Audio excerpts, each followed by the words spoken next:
This is really impromptu hangout, I guess. I just finished those two videos on quantum quagmire and particle wave duality, which it dawned on me after that, just like an hour ago, that the quest of the quantum eraser experiment, which I'm showing here on the screen, to find which path information on a particle without altering the particle or its choice of path, ultimately leads to the question of which creator is the knower, which path, see what I mean?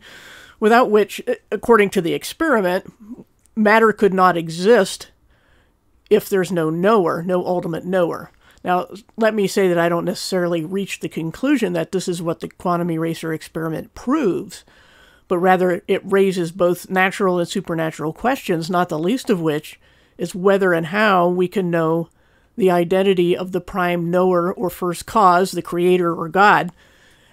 And I touched on this briefly at the end of particle wave duality, but I want to expand on that here. And in the description is a link to a post I made over a decade ago, which I will show now,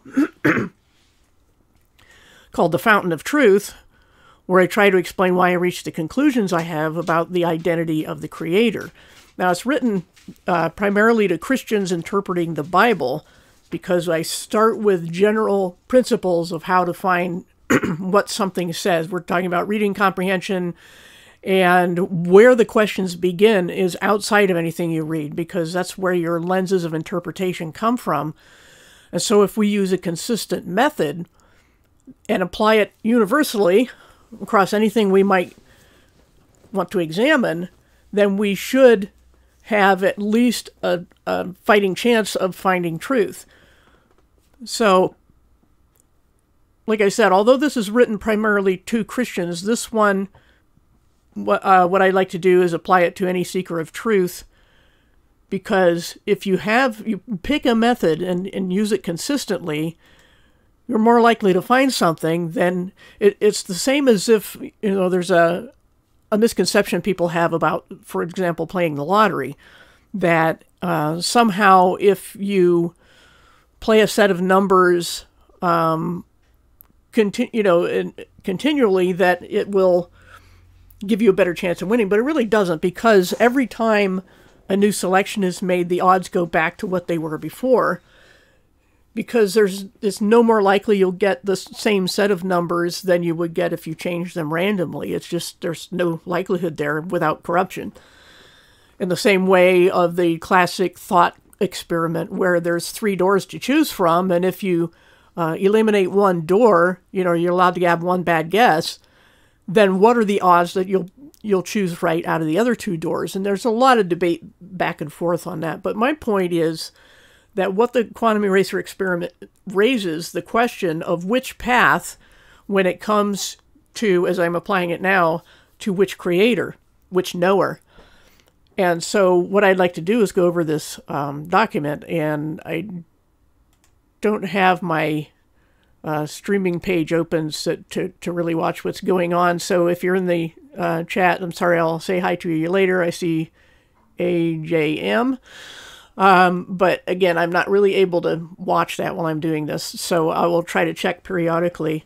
But anyway, launching from the point of the QAE experimental term, which path, I would like to show why I chose which path of creator. So we need objectivity. So I start here with point 1, that I hold as a given that it's impossible for anyone to read without interpreting. And not just reading, but anything you look at, evidence you look at, if you look at fossils, if you look at rocks or trees, you're going to interpret them according to certain preconceived ideas. And this is why the creation-evolution debate keeps raging, because we all have the same bits of rock or trees or whatever it is to look at, but we reach different conclusions. And the problem is that just because one path to a conclusion is possible doesn't mean it's actual. It just means it's possible. And people will make that mistake over and over on any topic, and say that because something is possible, because I can devise a model that can work, then it must be right. But that's not true at all. That's very bad logic. And it's because everyone has foundational assertions that all else is built upon, but most people aren't aware of them or allow other people the right to have different foundational assertions. So you go through these exercises with certain lenses. Everybody does that. That's why I keep saying everybody has belief. They start with an axiom. They start with something they hold to be intrinsically true without being able or perhaps even willing to examine that. So there's nobody that's without bias, but you can get as close as possible. You can at least try by choosing a method before you look at the evidence and then not bypassing, tweaking, or making special pleading or ad hoc explanations when you come across things that don't fit your stuttering assumptions. Hello again to people in chat. As I've said, I can't really watch that all the time, so I'm kind of reading through this. But because of that, point one, we have to decide on a method of seeking truth, of finding truth or fact. And we have to use it consistently. And again, people are going to choose different foundational assumptions. And if they do that, they're never going to agree on anything that depends on it. And that's why there's argument. So the first thing, there's this thing called epistemology, which mean the study of how you know. And you have to just decide. Basically, you pick that. That's, again, why I always say, everyone has belief. You start with that, how you know what you know, and everybody doesn't agree on that. And then our next question, once we start applying that, whatever method we chose, if we're trying to figure out not whether there's a creator, but which one, then we're going to have to apply our method.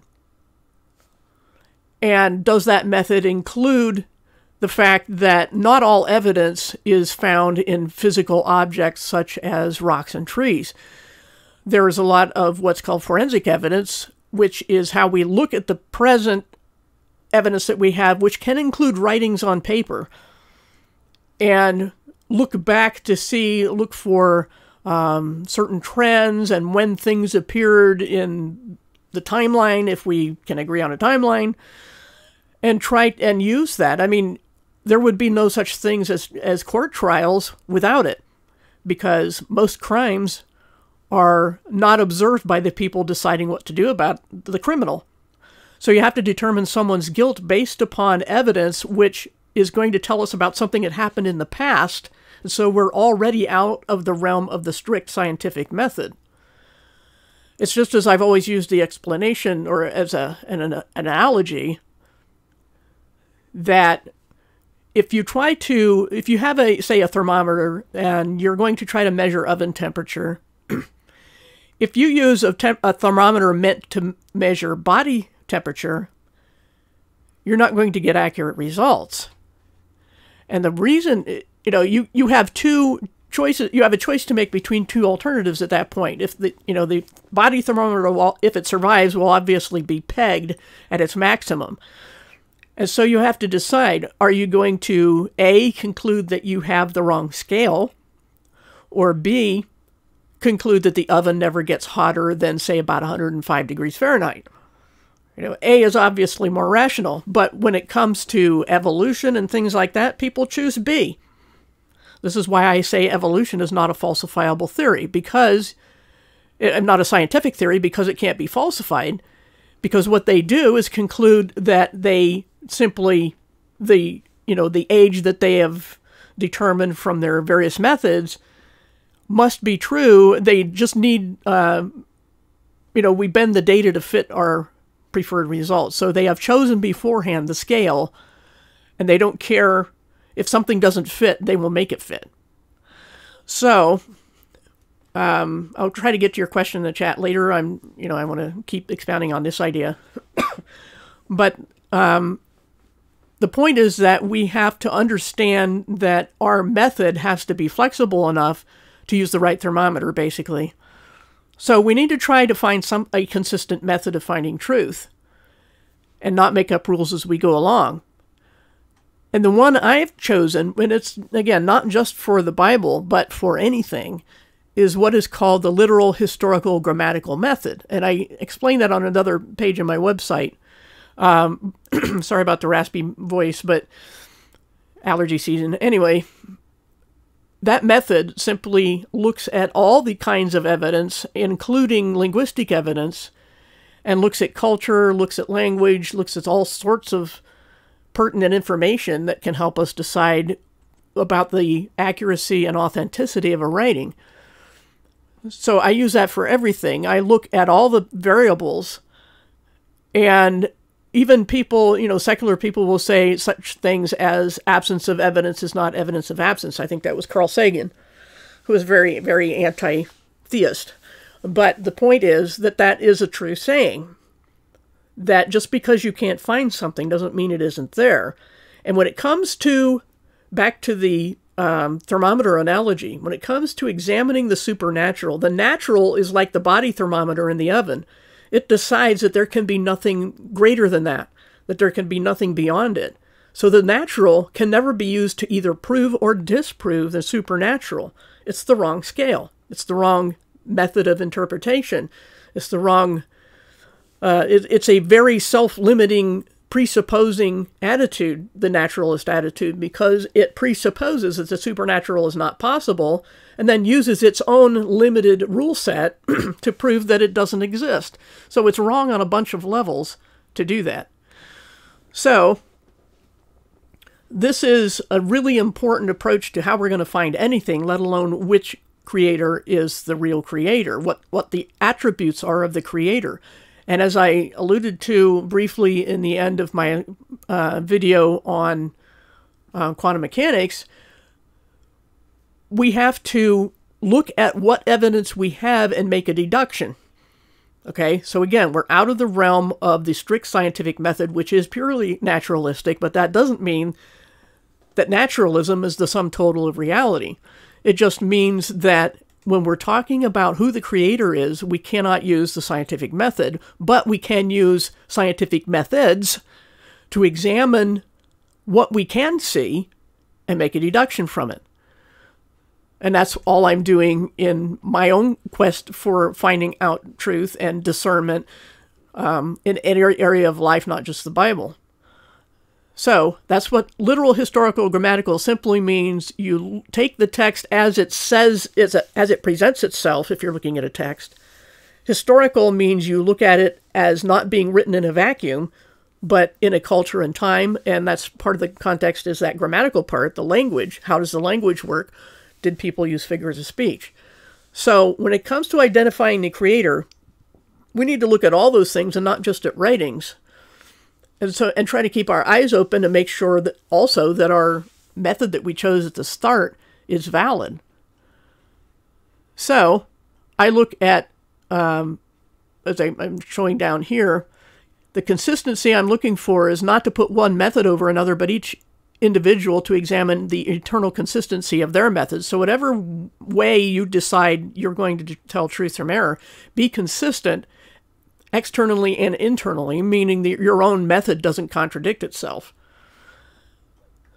So, and the point is about how we know what we know, that you cannot escape your own prejudices unless you make yourself aware of them and try to decide whether they're valid or not.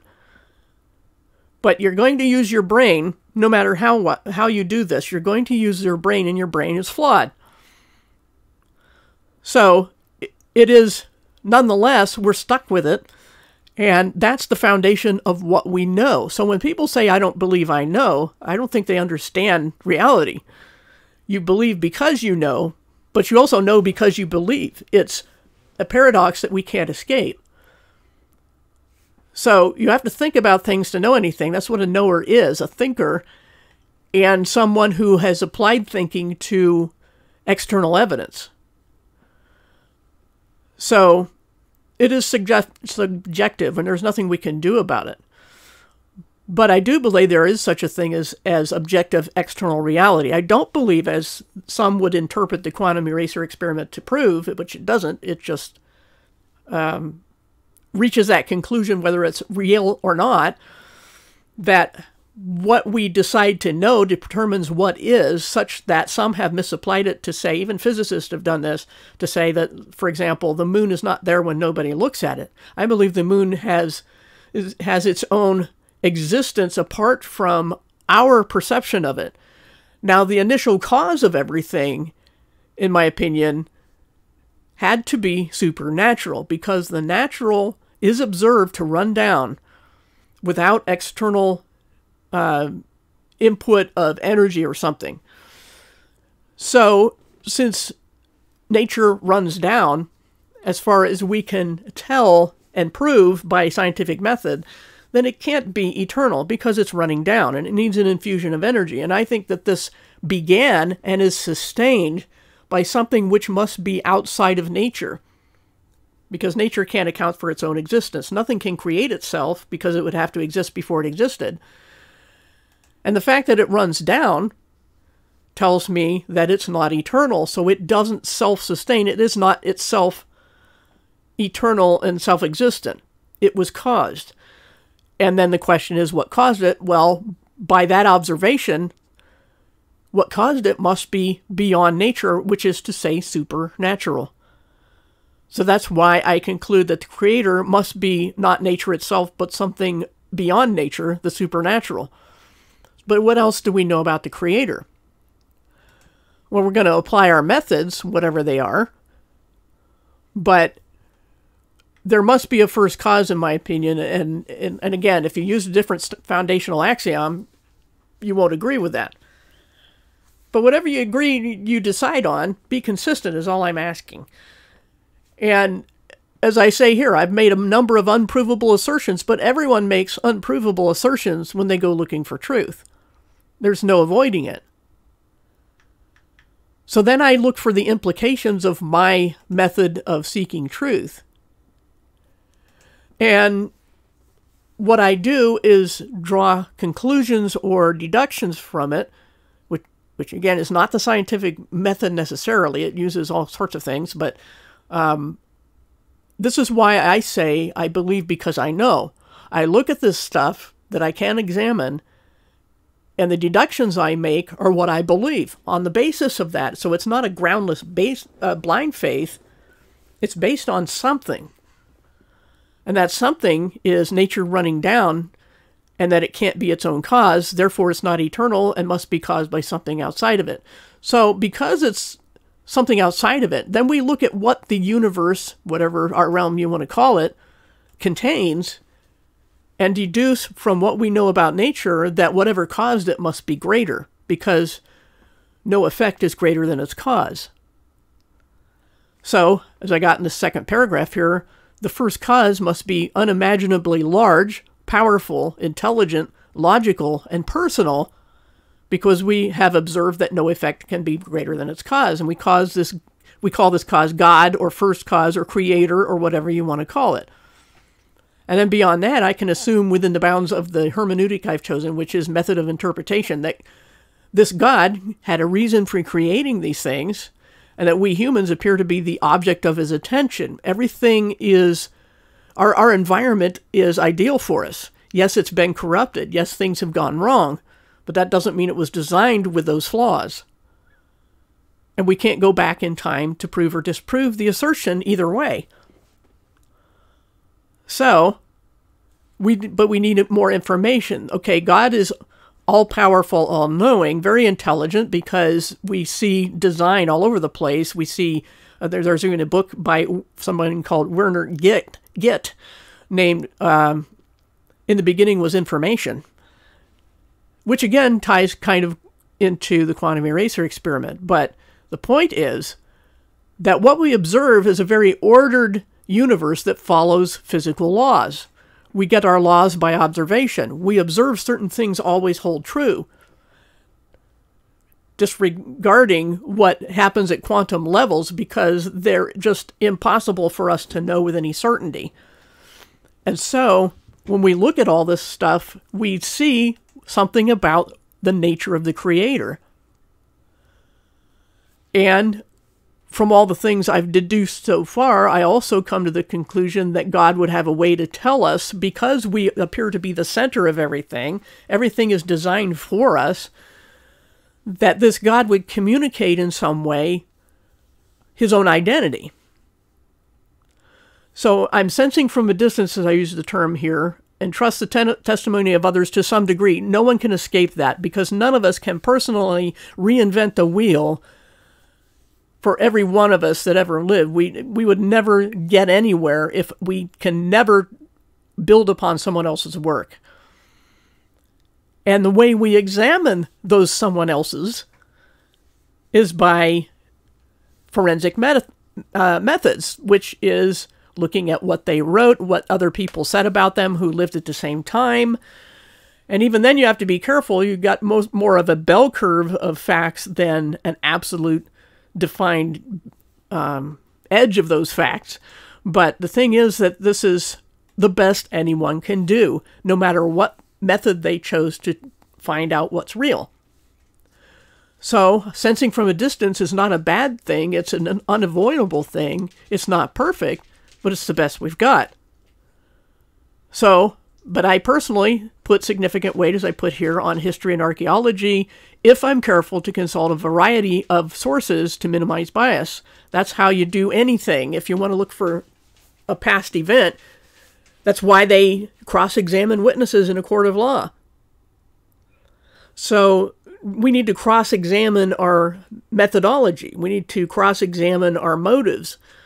And by cross-examining, I mean going back and forth many times and many sources, many witnesses, which is why it's cringeworthy when someone says, I was brought up Christian and then I heard other ideas and I dumped that jump ship and now I'm enlightened. That's disingenuous, dishonest to yourself, because you haven't cross-examined. You haven't gone back and forth multiple times.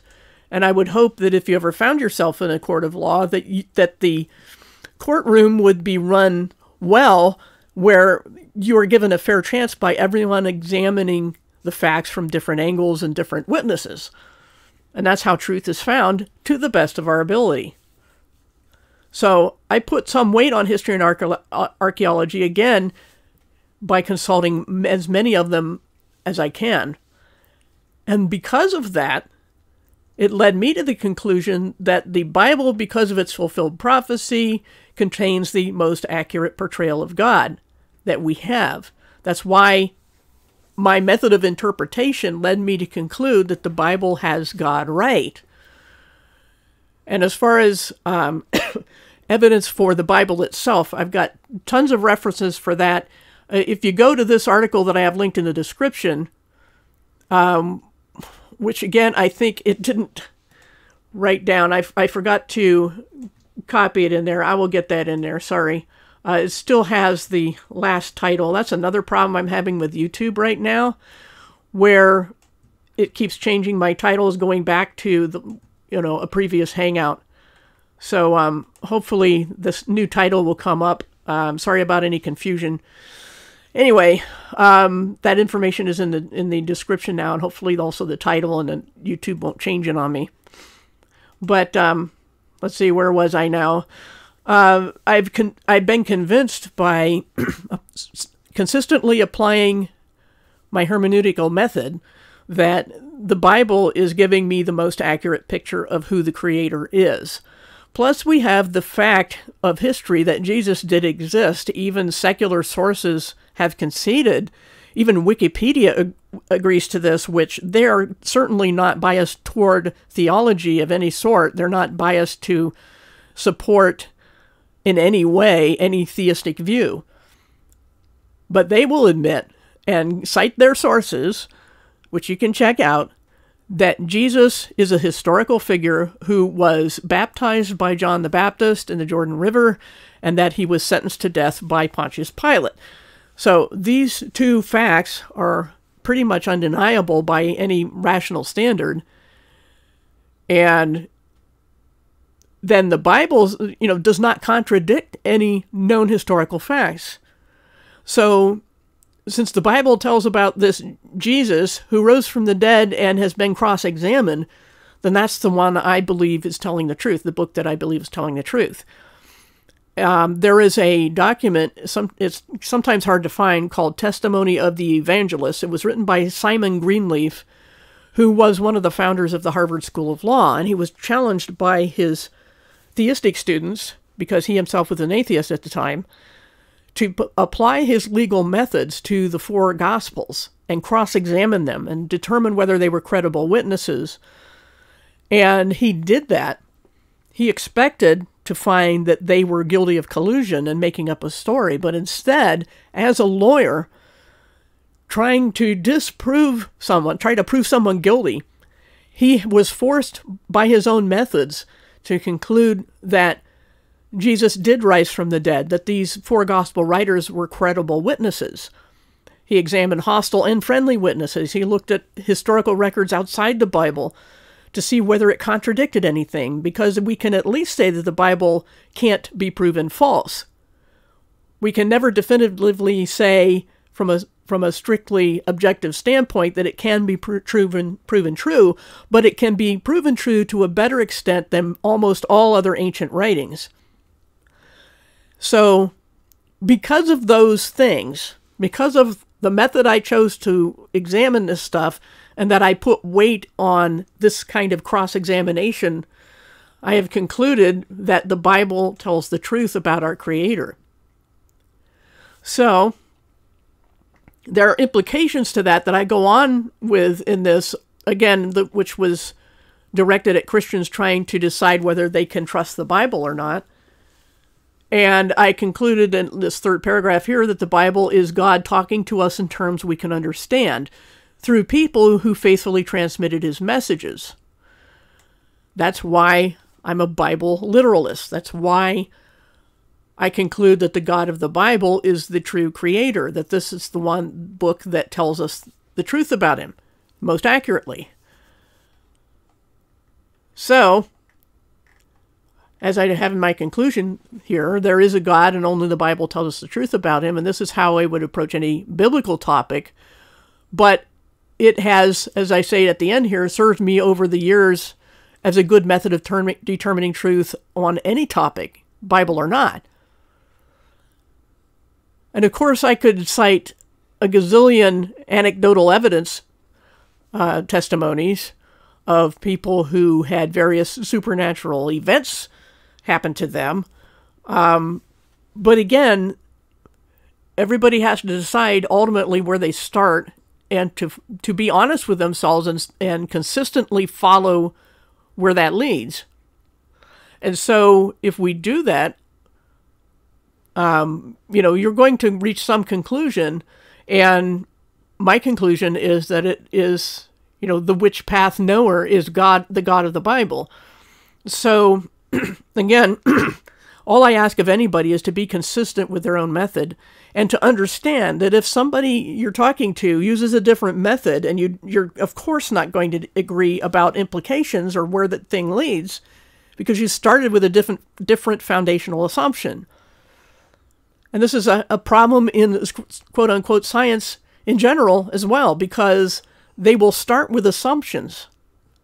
Some start with the assumption that if Earth is a sphere, then certain things will pan out, and because they can make it work, then it must be true. That's faulty reasoning. Bad logic makes bad science.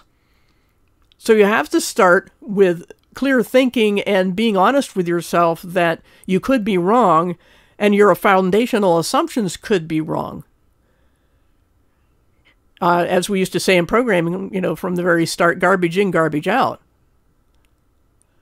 So, and now let me look at the chat here. There has not a lot of activity. I'm not expecting much. Do Muslims who die, Muslims go to hell? Hell is where God will put you if you want to be away from him for eternity. If you reject on the terms that he offers to be adopted as his child and be reconciled, then he has to make a place for you to go to get away from him. And that's what hell is. And so if someone doesn't accept his offer on his terms, then what is God supposed to do? He's not going to override their decision. Free will is a big deal with this God of the Bible. And so if someone chooses freely to accept God, they'll be with him forever. And if they choose not to accept him, they will be away from him forever. And that's what hell is. So whether they're Muslims or not is beside the point. The point is, if you accept God on his terms, which is to put faith in the Jesus who rose from the dead, you will be reconciled to him. You will be adopted as a child. But if you choose not, then he won't adopt you, and you can stay in the orphanage, which in this analogy would be hell. So it's a person's choice. God doesn't send you there. He only lets you go there reluctantly, because, as the Bible itself says, God is not willing that anyone perish, but that all come to repentance, which means to change their mind about accepting the adoption. So, next thing about the moon. Yeah, I read that in a physics site a long time ago. If nobody looks at the moon, it's not there.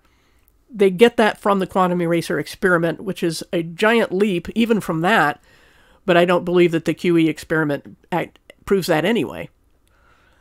Still amazes me that truthers see that that the elites worship Satan but can't figure out that Jesus came. Yeah, exactly. If you want to know, people are inconsistent. This is the problem. They will consistently recognize that the powers that be go this way, I'm going that way. But when it comes to religion, quote unquote, or spirituality, they run with the powers that be. The powers that be hate the Bible. They hate the God of the Bible. They hate the Jesus of the Bible. They hate anyone who accepts those things.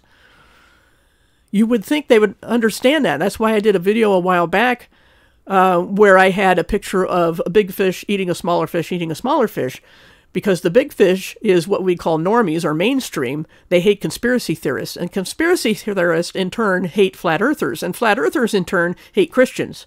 You would think the flat earthers of all people would understand that the hated thing, the singled out thing, is probably true. And in that case, it's the God of the Bible. But they don't. They're inconsistent. That's the problem. Hey, Wendy, good to see you. And everybody else, of course, but it's always a treat when Wendy comes. Thank you. And I do agree. We should pray that people see this, because all I'm trying to get them to see is not to necessarily agree with me, but to admit this to themselves, the fact that they are operating on an assumption to begin with, and then be consistent with their method of following through on that. That's all I ask of anybody. Yeah, movies do show us the truth, concerned citizen, but we have to be careful, because sometimes people reach the absurd conclusion that the Bible tells us lies, but movies tell us the truth. You know, they tell us some truth, but the reason they always mix it with lies. It's like putting arsenic in pure spring water, you know, pristine water, put some arsenic in, and it's not good for you anymore. So they'll put poison surrounded by truth. And so we have to be careful to have discernment, and you can't do that without a hermeneutic, and you can't have a hermeneutic without foundational assumptions. And that's all I've been saying today. Yeah, Lion, Witch, and Wardrobe is interesting too, but we have to be careful about what meanings we assign to those things as well.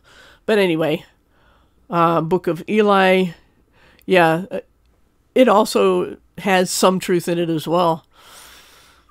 But again, we can't sort truth from error if we don't have a method of doing that, and we don't follow that method consistently, and we don't realize that at the start, the foundation of that method is an assumption that we can't prove or disprove.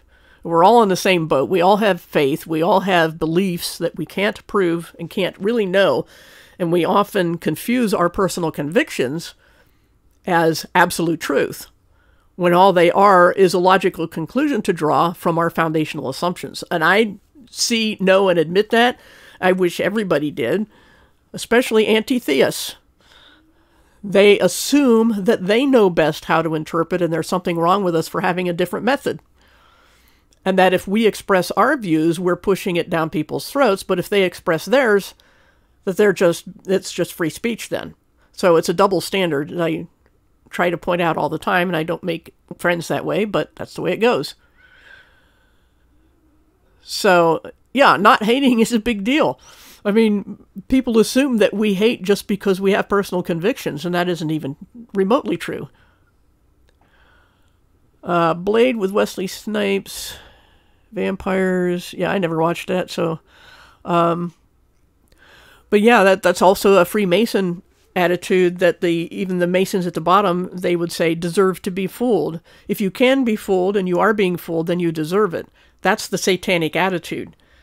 That's absolutely where that ultimately leads. That kind of attitude is, or as I think, I forget who it was that is attributed to this quote, but sheep are meant to be sheared. And so that's the satanic attitude. If I can fool you, then you deserve to be fooled. And that's what happened in the Garden of Eden. You know, Satan is the ultimate narcissist, believing that anything he does is right by definition because he does it. And anything that God does or anyone else does that's against him is wrong by definition and evil. And that's the essence of the Gnostic or Luciferian idea that Satan was the good guy and that God of the Bible, Yahweh, is the bumbling demiurge. And so, again, it's foundational assumptions. But when we see how Satan does things, deception, destruction, using people, stepping on people, and abusing people, then I'm going to go the other way. I don't want that. Let's see. Recently reached out to someone who has been against speaking of Jesus as a fact, not discounting God, but just necessarily accepting Jesus. I run into that every single day. People saying it's okay to bash the Bible and Jesus, but you can't defend him. Then they think that's a problem. We can say that's a fact that Jesus existed and rose from the dead, just as much as they can say it's a fact that he didn't. I mean, why can they express their convictions and we can't express ours? But that's awesome that they're listening. I do agree that prayer works. People think they can will things into existence. I haven't yet seen them do that, but they say they can. But they think prayer has no effect. They think their positive thoughts can affect things, but prayer can't. You know, there's double standards all the time.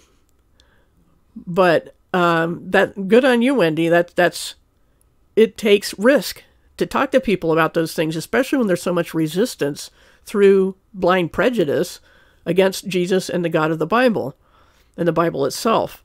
They always focus on the Bible and not on other religious texts. They always focus on Jesus and not other religious figures.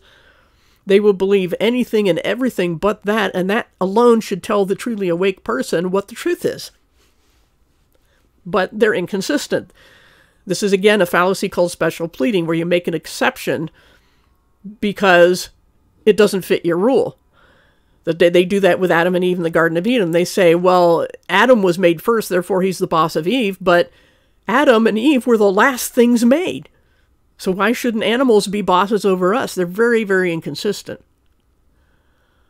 Awesome on you, concerned citizen, about getting people to turn to Christ, because, yes, prayer is the first thing we should do. And I'm trying more and more to remember I need to pray for these hostile, abusive, disgusting people who will, just, whether it's against the Bible or not. If they're hostile and disgusting, that means they need prayer. That doesn't mean that while I'm praying for them, I won't stand up to them and won't keep using my freedom of speech right to say what I believe. But at the same time, I will pray that their eyes are open, because in the end, even the Bible says, God has to draw people, but who does he draw? He draws everyone. He pleads with everyone. God is not willing that any perish, but that all change their minds. So our attitude should be the same.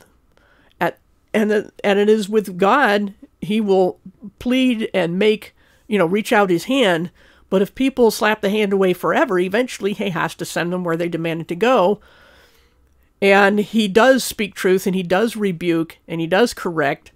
So having the attitude of love and praying for people doesn't mean we don't stand up for fact and we don't confront them in their errors and in their behavior, which is most often destructive. But at the same time, we have to recognize someone who isn't being hostile. And that goes way back, probably a year or more, to some rants I did where I'm like, you have to recognize if someone is not hostile, it's okay to hang around with them.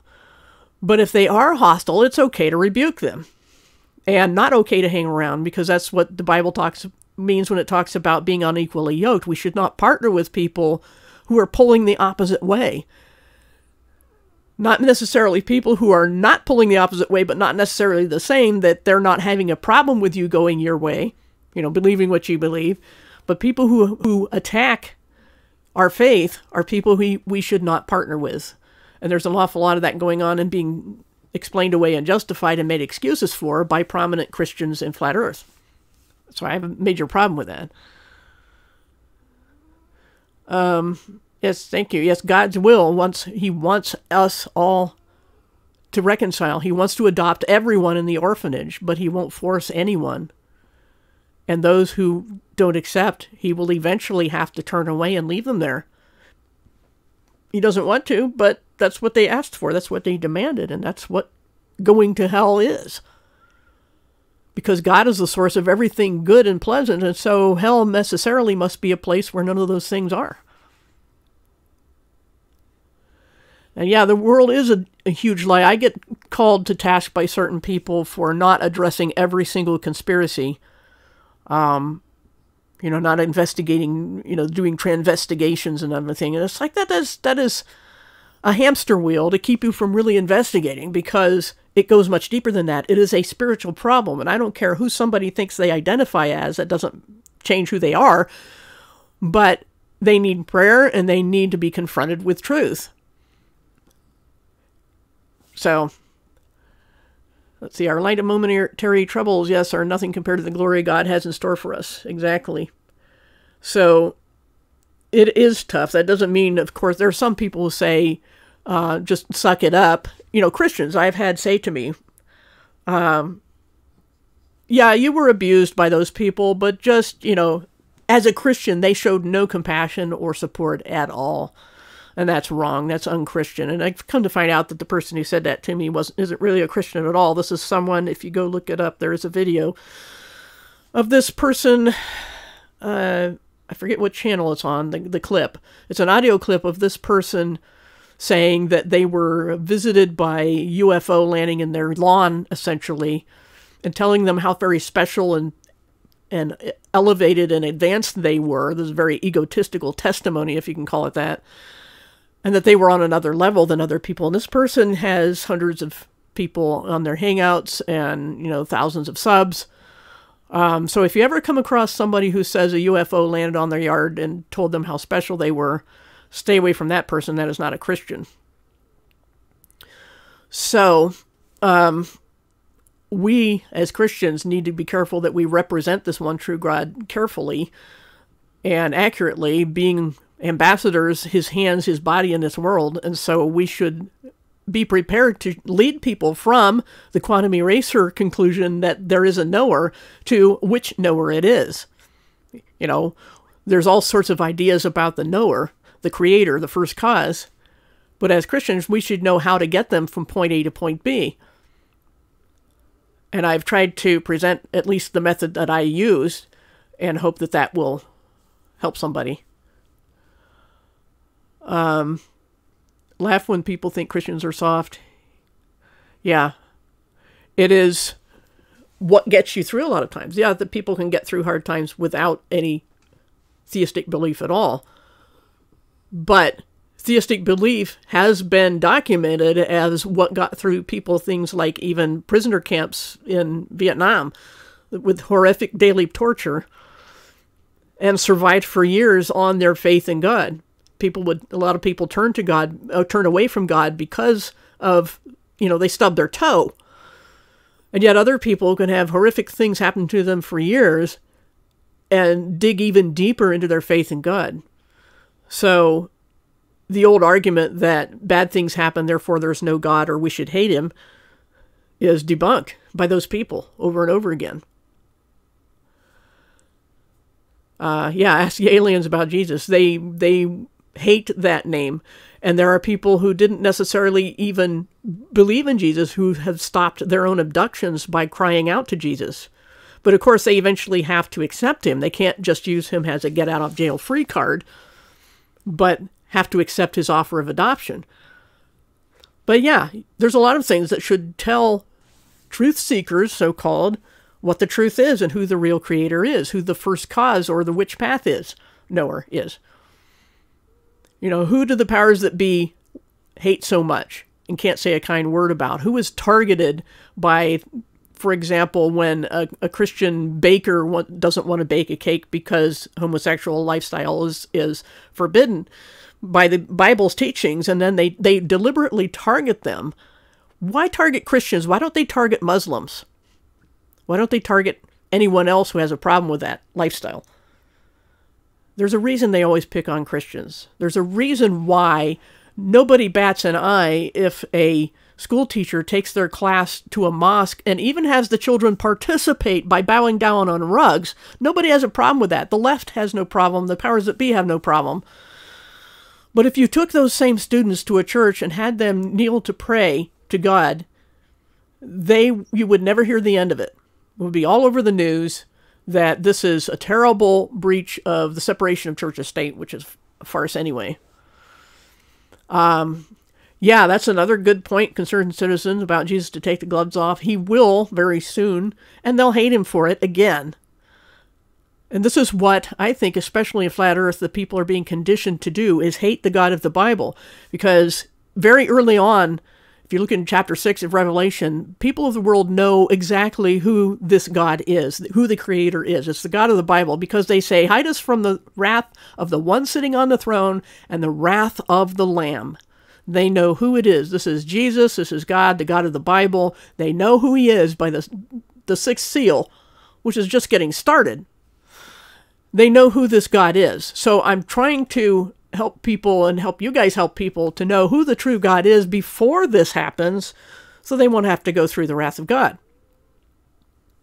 Because we care about people, not because we're trying to browbeat them, which there is a lot of methods that Christians use that I cringe at, but we're supposed to be caring first of all, and yes, standing up against falsehood and false teachers and identifying them within Christianity, trying to teach falsehood. People outside of Christianity have nothing to say about who's a good Christian or a bad Christian. I've used that name before too, because there's always non or anti, especially Christians, who want to tell Christians how to read our own Bible, which is terribly arrogant. But yeah, he will come, the world will burn, and they'll hate him for cleaning house. They'll hate him for finally doing what they've demanded that he do all these years, which is to come and stop evil from happening. Well, he will do that, and they'll hate him for it. So there's no pleasing anti-Christians at all. So, yeah, the lamb will become the lion and come back and clean house, and they'll hate him for it. There's nothing you can do about it. Not even God will force them to see the truth or agree with it, because they even do see the truth. They know this is God, the God of the Bible, and they still hate him. And so he will send them where they demanded to go. So yeah, it is, people say that Flat Earth was a psyop. Absolutely. But that doesn't mean Flat Earth isn't true. It doesn't mean Ball Earth isn't true either. It doesn't mean anything about Earth shape. It means that certain truths mixed with error are let out. And they have it all set up absolutely to, first of all, this Luciferian hatred of the God of the Bible. I think that's the big one. Second, also about Hebrew roots and all that, putting people under laws that they were never under in the first place, and that Jesus came to fulfill, which means to complete the old covenant, which was with Israel, as is the new covenant, which is not with the church. Because we have something better than a covenant. We have adoption as children. And yeah, he will say, I don't know you. Somebody asked me about that the other day. What does that mean, I never knew you, if the people were doing the same, the two groups, the sheep and the goats, were doing the same things. Both of them were feeding the hungry, clothing those who needed clothes, visiting those in prison. But one half are entering into his happiness, and the other half are thrown out. The goats are thrown out because he didn't know them. Why didn't he know them? Because they had no relationship with him. You can do all you want in Jesus' name, but if you don't have that relationship, he doesn't know you. And you get that relationship by accepting the adoption, which means accepting the Jesus who rose from the dead and putting your trust in him to reconcile you to God. That's how this happens. That's what salvation is. That's what our message should be. And how can that be rejected without there being consequences? People don't want consequences. They want door number 3. There's God and there's not God, but they want there to be a sort of God. We want the good things that come from God, but we don't want God himself. That's like someone accepting an offer and an engagement, the token of which is usually an expensive ring, and saying, no, I just want the ring. That's what a lot of people's idea of salvation is. You know, that, well, I said the words, or I went forward, or I did this or that. But if they didn't accept adoption and all that that implies, which is that you want to please the one who adopted you and get along with the other people he adopted, if you wanted the ticket out of hell without the relationship, then I can't say whether you're saved or not. And that's God's call, but just saying. Satan looking out for his and his loser angel buddies' bloodlines. Yep.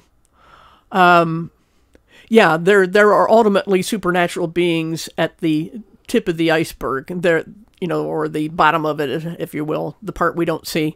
People think, oh, we've got to, you know, I should be doing hangouts against or videos against the Rothschilds. I should be exposing Freemasonry. I should be exposing transvestigation things. I should be exposing Pizzagate. Those are all things that evil does and manifests itself as, but that's chopping off the branches instead of the root.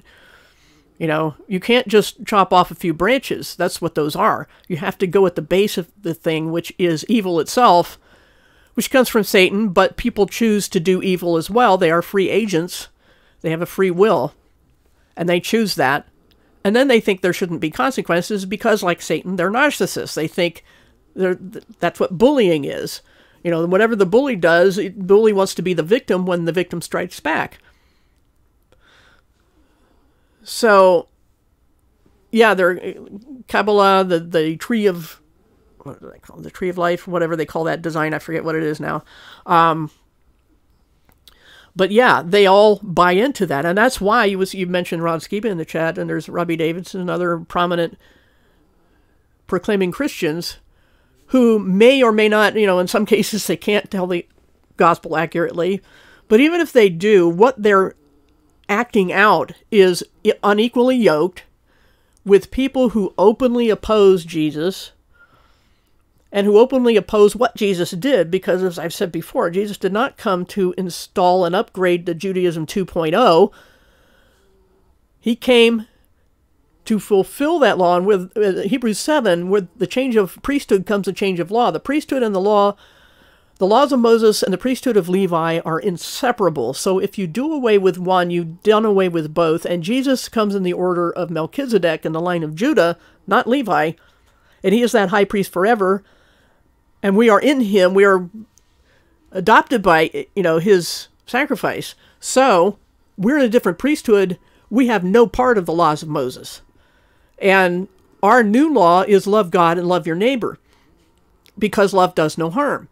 Love fulfills the law of any, you know, and the moral law of God, the moral fiber and character of God is one way it's manifested is in the laws of Moses.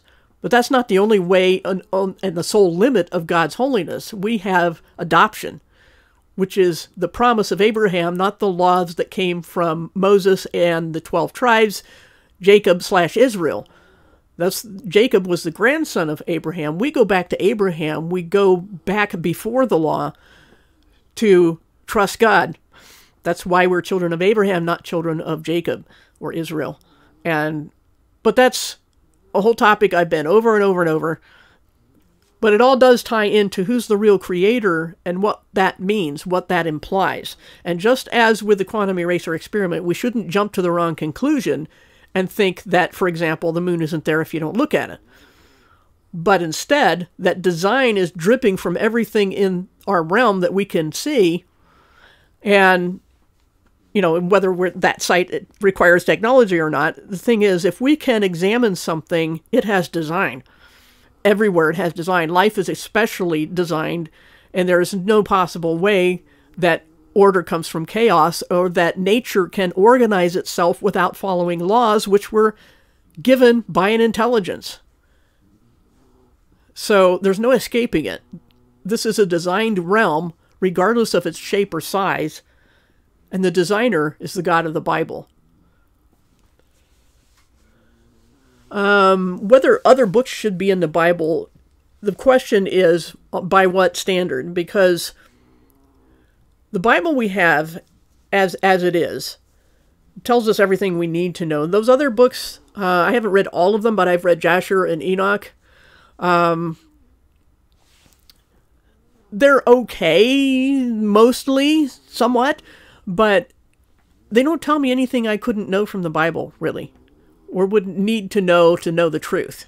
The Bible itself describes the earth as even there's a guy named Dr. Michael Heiser who is an evolutionist and takes the Bible as allegory, but he nonetheless, as an expert on Semitic languages and ancient culture, would say that the Bible presents earth as that blue diagram we've all seen where the earth is, like if you picture a circle and the earth is a line intersecting that circle, that we stand on that flat surface with the firmament above and, the sea and the realm of the dead below. He admits that that's what the Bible presents. So we can deduce a lot from that without having Enoch and so forth. But the point is that those books don't need to be in the Bible.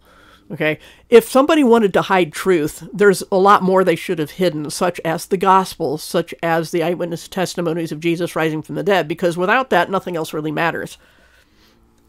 So they didn't hide what Jesus said or did. They instead would hide books about the stars. If they were trying to hide stuff, that's not the route I would have taken. And I think they would have done that if they could. That's just how I see those. Ronald Bernard, Illuminati, come out and expose the child sacrifices. Yeah. Adrenochrome. Yeah, this is horrible stuff that I don't like to dwell on. It doesn't mean I ignore it or tell anybody else to ignore it. It's just so horrible. I don't like to dwell on it. And the Bible even says it would be shameful to mention what the wicked do in secret. The point is that they do wicked in secret. And they will be paid back for that. And these are the people whose religious views conspiracy theorists, especially flat earthers, pretend to be against, but they share the powers that be hatred of Christianity and the Bible, which should tell them something. So yeah. The demons behind the people who act out. Exactly. Ephesians 6:12. Thanks for that, Carlos. But that doesn't mean we don't confront people. I mean, we have to deal with people too. We have to follow the instructions in the Bible on how, what the implications are for us in practical terms. And so we look to there for our instructions and then follow them and try to understand them in the first place, which is really important. And I wish more Christians would do that. So anyway, I think you can hear my dog snoring. I don't know. He's right by my feet. But I think I'm going to wrap this up because my whole point was how we can go from the conclusion of things like the quantum eraser experiment that there must be a knower and a which path, and that which path to God is something we can help them find. So thanks again for anybody who showed up. Spread the word and be ambassadors and keep looking up, because if we are paying attention, Jesus is coming back very soon, and that means a lot of people are going to be left here to suffer the wrath of God. A lot of people will turn to him during that time, but we'd rather they skip that and go before the wrath of God comes down. So spread the word in all kinds of ways and all kinds of levels and represent Jesus. And again, even the Bible says, long for his appearing. So yes, be strong and courageous, and at the same time recognizing that even God won't, as the Bible says, bruise a tender reed. We have to recognize that not everyone is hostile. Let's see, let's show that was hidden in the chat. Clearly, is that a question you're asking or someone else? I was going to wrap it up, but that's important to address. if you looked at any of my Bible studies on the Old Testament, we'll see the pattern is that there are lots of evil nations, including Israel. Oh, thank you, Rachel. That's very kind of you. There are a lot of Israel wasn't chosen because it was good. It was chosen because God made a promise, and He will keep it to the progeny of Abraham. And they have to be punished a lot. They've been exiled. They're in exile right now, and the final wrath of God will be at least half on Israel for being bad. But the people He uses to bring the punishment are also bad and will be paid back for what they did. So it's a both and, that God uses the Israelites to get rid of bad people just as He'll use the other nations to get rid of bad Israelites. It goes both ways. So yes, also when Israel was being brought to the Promised Land, there were people who had it coming to them who were evil and who likely, by description, were also infecting the world the way it was being done before the flood, which is to monkey with the genome, which they're doing now, days of Noah, and God had to wipe out the earth because of it, because Noah was perfect in his generations, which a lot of us take to mean he was purely human, where nobody else but him and perhaps his family. It doesn't say them, actually, his sons and their wives. It's just said Noah was perfect in his generation. Somebody purely human had to be preserved. And I think that's what's going on with a lot of what Israel was charged to do. But that was God's judgment, and He just used other people to carry it out. And I trust His reasons for doing that. So Israel will get what's coming to them just as well. In fact, 2/3 of them at least will be wiped out. There's a scripture that says that 1/3 will survive the tribulation. Because again, the tribulation's purpose is not only to judge the world, the evil world, but to purge all the evil out of Israel. So they've got it coming. That's why they had to be there in their land, in unbelief, in evil, right now. And yet, some of them ready to build a temple. It all fits like a glove. Prophecy is coming together. And so I do have a video I did recently on prophecy you might want to check out. Hopefully that answers your question. And just as some survived the flood, some will survive the tribulation and repopulate the world again for the millennium, which means 1,000 years, when Jesus Himself comes down to rule. And they'll hate Him for it again at the end. Their children, they will have many. They will live hundreds of years like they did before the flood. And they will have children, and those children need to be tested as well, because Satan will be forbidden to tempt people during that 1,000 years until the very end, and then he'll be let out to prove once again that given a half a chance, people will turn from God even in paradise. Jesus is saying that if you've seen me, you've seen the Father. What is likely meant by that, all things considered in Scripture, is that anytime someone has seen Him, they've seen a representation. Because none of us have been to heaven yet. So there are a couple of people that saw heaven and came back, those being John that wrote Revelation and the Apostle Paul, but only one of them was allowed to tell about it. The Apostle Paul wasn't allowed to tell what he saw. But whether he saw God, I don't know. And John in the Revelation saw either, he saw representations as much as he could describe. So that isn't a big thing to trip over as far as I'm concerned in the Bible, but keep in mind the context in which it was said as well, which is he's talking to Jews before his crucifixion. So anyway, I need to go. I need to get lunch, take a break. And thanks everybody once again for coming. Spread it around. And we'll see y'all another time.